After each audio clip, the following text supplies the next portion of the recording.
किसी गांव में दो भाई रहते थे, रामू और श्यामू। दोनों बहुत गरीब थे। एक दिन श्यामू बोलता है, भैया, इधर उधर मांगने से गुजारा नहीं हो पा रहा है। क्यों न शहर जाके कुछ काम करते हैं। तू सही कह रहा है, ऐसा करते हैं। मैं जाता हूँ शहर कमाने के लिए। रामू जाता है शहर कमाने के लिए। नौकर, कोई नौकर चाहिए। नौकर, कोई नौकर चाहिए।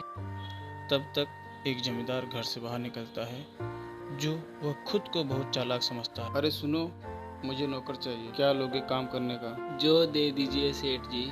मैं तो सिर्फ खाने पर रखता हूँ। ठीक है सेठ जी। खाने में क्या लोगे?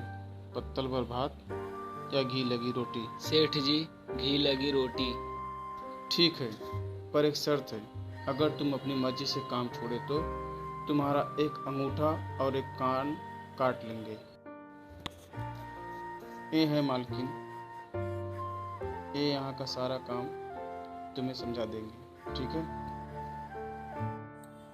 रामू घर का सारा काम करता और खेती का भी सारा काम करता।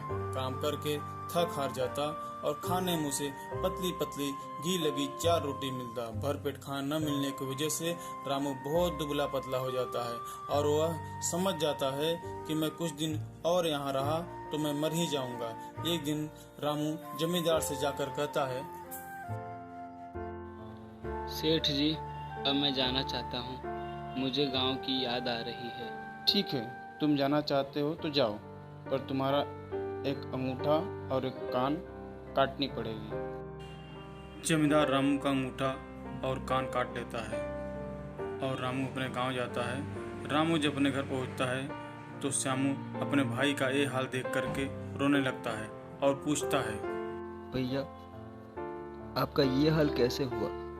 रामू अपनी आप बीती श्यामू को सुनाता है और श्यामू कहता है, भैया, आप चिंता मत करो, सब ठीक हो जाएगा। भैया, अब मैं जा रहा हूँ शहर कमाने के लिए। नौकर, कोई नौकर चाहिए। नौकर, कोई नौकर चाहिए। और तब तक वही जमींदार घर से बाहर निकलता है और रामू से कहता है, अरे सुनो, मुझे नौकर चाहिए, क्या लोगे काम करने का? जो दे दीजिए सेठ जी। मैं तो सिर्फ खाने पर रखता हूँ। ठीक है सेठ जी। खाने में क्या लोगे? पत्तल भर भात या घी लगी रोटी? सेठ जी, पत्तल भर भात। ठीक है, पर एक शर्त है। अगर तुम अपनी मर्जी से काम छोड़े तो तुम्हारा एक अंगूठा और एक कान काट लेंगे। ठीक है सेठ जी। ये है मालकिन, ये यहाँ का सारा काम तुम्हें समझा देंगे, ठीक है? श्यामू घर का सारा काम करने लगता और खेती का भी सारा काम करने लगता। श्यामू खाना खाने के लिए केले का बड़ा पत्ता काट के लाता और मालकिन से केले के पत्ते पर पूरा चावल भर के लेता। पेट भर खाना खाता और बचा हुआ चावल फेंक देता।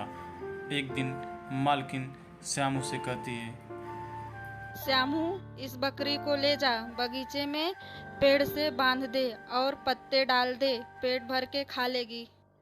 श्यामू बकरी को लेकर जाता है और पेड़ के ऊपर चढ़ करके बकरी को बांध देता है और कुछ पत्ते तोड़ करके बकरी के मुंह में ठूस करके चला आता है। श्यामू, बकरी को अच्छे से बांध आए? हाँ मालकिन, पत्ते नीचे नहीं थे, इसलिए मैं बकरी को पेड़ के ऊपर बांध आया हूँ। वो बहुत चाव से पत्ते खा रही है। पेड़ के ऊपर? यह बात सुनकर मालकिन चौंक जाती है और दौड़ते हुए बगीचे में जाती है और देखती है कि बकरी पेड़ के ऊपर मरी परी लटकी हुई है। यह देख मालकिन श्यामू से कहती है, अरे श्यामू, तूने ये क्या किया?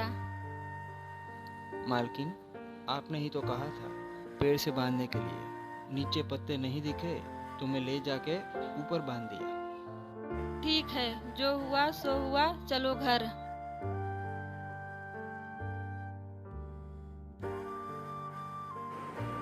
अगले दिन जमींदार श्यामू से कहता है, श्यामू, जाओ जरा गन्ने का खेत सफा कर दो। श्यामू जाता है, सारे गन्ने को काट कर पूरा खेत ही साफ कर देता है। जब जमींदार खेत में पहुंचता है और देखता है कि श्यामू ने सारे गन्ने को काट करके पूरा खेत ही साफ कर दिया है, यह देख जमींदार कहता है, अरे श्यामू, तुमने तो सारे गन्ने को ही काट दिया है। मैंने तो गन्ने में पड़े घासों को साफ करने की बात की थी। चलो ठीक है, जो हुआ सो हुआ। इस गन्ने को छील करके मालकिन से पूछ लेना, वो जहाँ बोलेगी वहाँ रख देना। श्यामू गन्ने को घर लेके जाता है और मालकिन से पूछता है, मालकिन, इस गन्ने को कहाँ रख दूँ? ला, मेरे सर पे रख दे। श्यामू गन्ने को उठा करके मालकिन के सर पे पटक देता है और वापस खेत में चला जाता है। श्यामू, मालकिन ने गन्ने को कहाँ रखने को कहा? सेठ जी, मालकिन ने कहा मेरे सर पर रख दो। मैंने गन्ने को मालकिन के सर पर रखकर चला आया। यह सुनते ही जमींदार दौड़ते दौड़ते मालकिन के पास जाता है और देखता है कि मालकिन गन्ने के नीचे दबी मरी पड़ी है। ये देख जमींदार श्यामू से कहता है, श्यामू, तुमने मुझे बर्बाद कर दिया, निकल जाओ मेरे घर से। सेठ जी, मैं ऐसे नहीं जाऊंगा। क्यों नहीं जाएगा? निकल जाए यहाँ से। मैं एक शर्त पे जाऊंगा।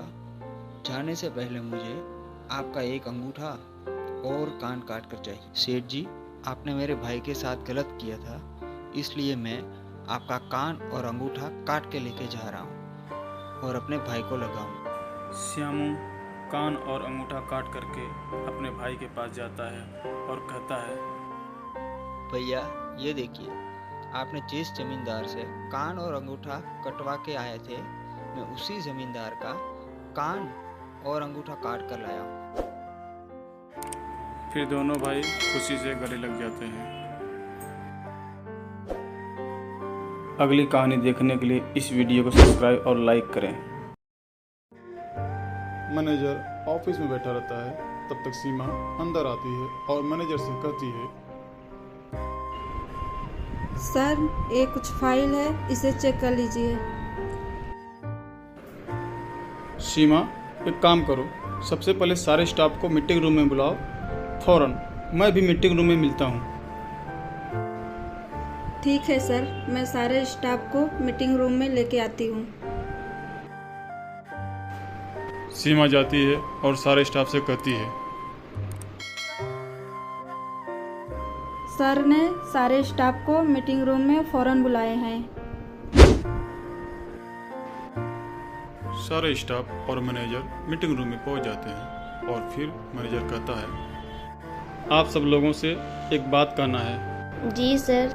ऐसा है कि हमारे देश में राष्ट्रगान सिर्फ स्कूल 26 जनवरी और 15 अगस्त या फिर किसी सरकारी प्रोग्रामों में ही राष्ट्रगान होता है, या तो कभी कभी सिनेमा हॉल के अंदर कोई फिल्म देखने जाते हैं तो फिल्म शुरू होने से पहले राष्ट्रगान देखने और सुनने को मिलता है।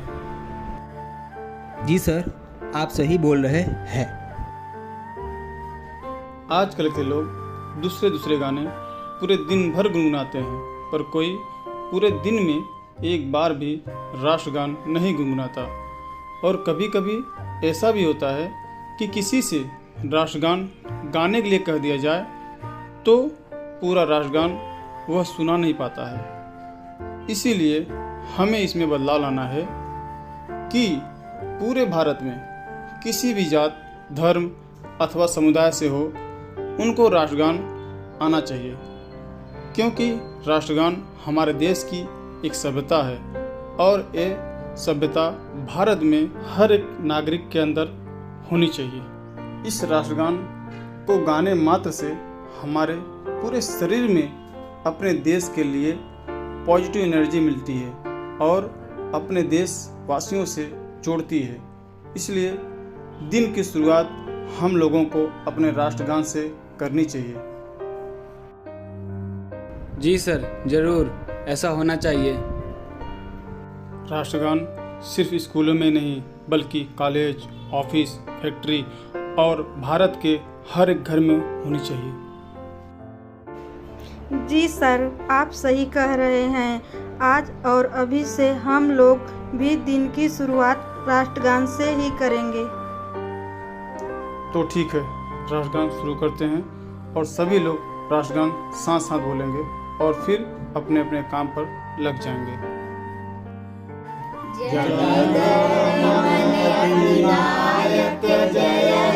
भारत भाग्य विधाता, पंजाब सिंध गुजरात मराठा, द्राविड़ उत्कल गंगा, विंध्य हिमाचल यमुना गंगा, उज्जल जलधि तरंगा, तव शुभ नामे जागे, तव शुभ आशीष मांगे, जाए तव जय गाथा, जनगण मंगलदायक जय है भारत भाग्य विधाता, जय हे जय हे जय हे जय जय जय जय हे।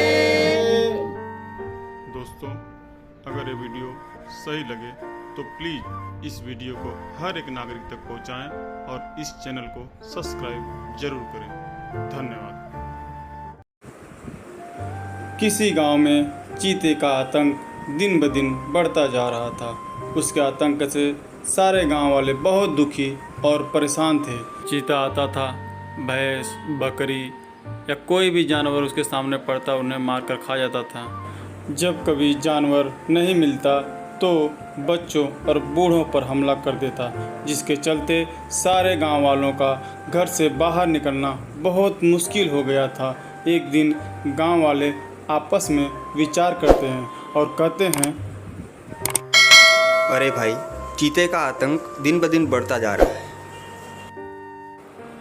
अरे भाई, तुम सही कह रहे हो। हमारे कितने सारे जानवरों को खा गया और अब तो गांव के बूढ़े और बच्चों पर भी हमला कर देता है। अरे भाई, अब जल्दी कुछ किए नहीं तो इस गांव में जानवर तो जानवर, इंसान भी नहीं बचेंगे। अरे भाई लोग, ऐसा करते हैं, मुखिया जी के पास चलते हैं, वही कुछ उपाय बताएंगे। हाँ हाँ, चलो चलते हैं सभी लोग। सारे गांव वाले मुखिया जी के पास जाते हैं और मुखिया जी को आवाज़ लगाते हैं, मुखिया जी, मुखिया जी बाहर आइए। मुखिया जी सारे गांव वाले को इकट्ठा देख करके चौंक जाते हैं और कहते हैं, अरे आप सभी लोग यहाँ? चलो अच्छा है, मैं खुद आप सब लोगों के पास आने वाला था। मुखिया जी, अब आप ही इस चीते के आतंक से बचा सकते हैं। हाँ गांव वालों, चीते का आतंक तो दिन ब दिन बढ़ता जा रहा है। ऐसा ही रहा तो कुछ दिन में इस गांव में कोई भी आदमी या जानवर जिंदा नहीं बचेंगे। तो मुखिया जी, अब आप ही बताएं, हम लोग क्या करें? हाँ मुखिया जी, अब आप ही कुछ कर सकते हैं। देखिए, हमारे पास एक प्लान है। अगर आप लोग साथ देते हैं तो चीता से हम लोगों को हमेशा हमेशा के लिए छुटकारा मिल जाएगा। हम लोग आपके साथ हैं मुखिया जी। तो ठीक है, हम लोगों को एक काम करना है। गांव से बाहर जो बरगद का पेड़ है उसके नीचे एक बड़ा सा गड्ढा खोदना पड़ेगा और उस गड्ढे के अंदर सूखी लकड़ियां डाल करके उसके ऊपर पतली जाली और पत्तियों से ढक देंगे और उसके ऊपर मोम से बनी गुड़िया को खड़ा कर देंगे। जैसे ही चीता उस गुड़िया के ऊपर हमला करेगा, वो गड्ढे के अंदर गिर जाएगा। हम लोगों में से कोई एक आदमी जा कर के उस गड्ढे में तुरंत आग लगा देगा और चीता वहीं पर ख़त्म हो जाएगा और फिर हम सबको चीते से आज़ादी मिल जाएगी हमेशा हमेशा के लिए। चलो सभी लोग गड्ढा खोदने के लिए। सभी गांव वाले जाते हैं गड्ढा खोदने के लिए। सारी तैयारी करने के बाद मुखिया जी और गांव वाले उसी पेड़ के ऊपर छिप करके बैठ जाते हैं। जब शाम हो जाता है और चीता गांव की तरफ बढ़ता है, जैसे ही पेड़ के नज़दीक आता है तो उसकी नज़र मोम की बनी गुड़िया के ऊपर पड़ता है और वह दौड़ करके उसके ऊपर झपकता है और गड्ढे के अंदर गिर जाता है और गांव के लोग उस गड्ढे के अंदर आग लगा देते हैं और चीता हमेशा हमेशा के लिए ख़त्म हो जाता है।